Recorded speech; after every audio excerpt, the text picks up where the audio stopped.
بسم اللہ الرحمن الرحیم. خوش آمدید ناظرین.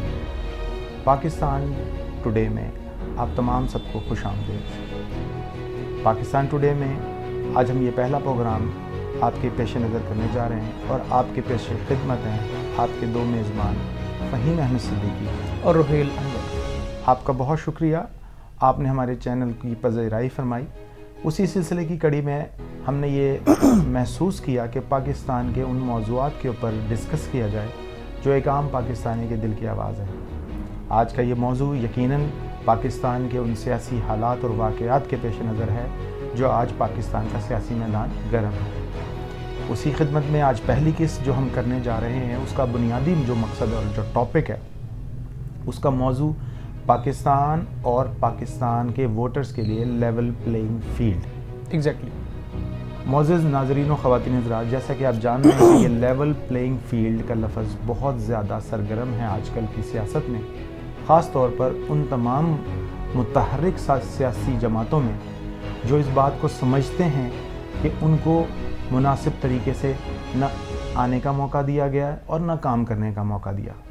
لیول پلینگ فیلڈ کو تو تمام سیاسی جماعتیں ڈسکس کر رہی ہیں، لیکن آج ہمارا بنیادی مقصد پاکستان کے ووٹرز کے لیے بھی کیا لیول پلینگ فیلڈ موجود ہے، کیا وہ اپنی رائے میں آزاد ہے، کیا وہ خود مختار ہے، کیا اس کے چنے ہوئے نمائندے پاکستان کی خدمت کرنے کے لیے آزاد ہیں، کیا ان کو کام کرنے کا بھرپور موقع دیا جاتا ہے. یہ وہ تمام سوالات ہیں جو پاکستان کے ووٹرز اور پاکستانیوں کے دماغ میں ہیں. خاص طور پر اگر ہم رحیل صاحب پچھلے تمام تر حالات اور واقعات کو نظر رکھیں جس میں پاکستانیوں نے شدید قسم کی مہنگائی کا سامنا کیا ہے، بالخصوص اس ماحول میں جب ان کی پسندیدہ ترین سیاسی جماعت ان کے لیے 3 سال بھی پورے نہ کر سکے. یہ ایک ایسا شدید 3.5 years they have completed. Exactly یہ ایک ایسا شدید سیاسی بحران تھا جس نے پاکستان کی سیاست کا رخ بدل کے رکھ دیا. ان 3.5 سالوں میں جو سیاسی جماعت پرفارم تو نہ کر پائی لیکن وہ پاکستان کی ایک بھرپور عوامی نمائندہ جماعت کہلانے کی حقدار تھی. اسی طرح اگر ہم ماضی کے واقعات کو جھنجھوڑیں تو ہمارے پروگرام میں ہم یقیناً پاکستان کی پوری سیاست کو مد نظر رکھیں گے، جس میں سے اگر ہم رحیل صاحب اگر ہم مناسب سمجھیں تو پاکستانی سیاست کا جو پہلا الیکشن تھا وہ بانی پاکستان کی بہن محترمہ فاطمہ جناح اور اس وقت کے جنرل ایوب خان کے درمیان تھا، جس کو بہت شدید متنازع بنایا گیا. پاکستان کی تاریخ میں ایسے بے شمار واقعات بھرے پڑے ہوئے ہیں. تو لیول پلینگ فیلڈ کا اگر ہم ذکر کریں تو یقیناً اس وقت کے بھی ووٹرز جو ان کے دل کی آواز تھی اس کو بالائے طاق رکھا گیا. رحیل صاحب، آپ اس بارے میں کیا اپنا پوائنٹ آف ویو رکھتے ہیں؟ فہم صاحب، سب سے پہلے تو میں اپنے ویورز کا شکریہ ادا کروں گا اور ایک اچھے پلیٹ فارم کا اجرا کیا ہم نے اور امید کرتا ہوں آپ سب لوگ ہمیں اس میں فیور کریں گے اور ہمیں سبسکرائب کریں گے، جو کہ ہمارے چینل کو اس ٹائم اس چیز کی ضرورت ہے. اس سے زیادہ ضروری ہے کہ ہم جو پیغام دینا چاہ رہے ہیں وہ لوگوں تک پہنچے، اور وہ پیغام یہی ہے جیسے کہ آپ آلریڈی ڈسکس کر رہے ہیں کہ ووٹر کے لیے جو لیول پلینگ فیلڈ ہے اس حوالے سے اگر میں ڈسکس کروں تو as a citizen of Pakistan I am not feeling well. میں ایک سازگار ماحول محسوس نہیں کرتا ایز اے ووٹر کہ میں اپنی پسندیدہ جماعت، اپنے پسندیدہ کینڈیڈیٹ، اپنے پسندیدہ نشان کو ووٹ کرنے میں آزاد ہوں. فار ایگزامپل میں اگر جماعت اسلامی کا نام لوں تو جماعت اسلامی ایک جہاں تک ہمارا ایکسپیرینس رہا ہے ایک بڑی نیٹ اینڈ کلین جماعت رہی ہے اور اس کو آج تک موقع نہیں دیا گیا.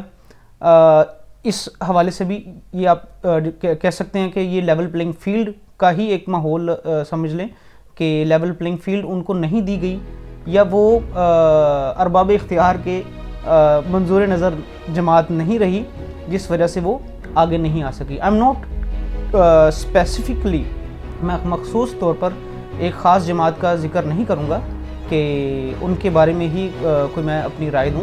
البتہ جو لیول پلینگ فیلڈ ووٹر کی ہے اس کے حوالے سے آج کا ووٹر جو ہے وہ ووٹ دینے کی حد تک تو آزاد ہے، لیکن کیا اس کا ووٹ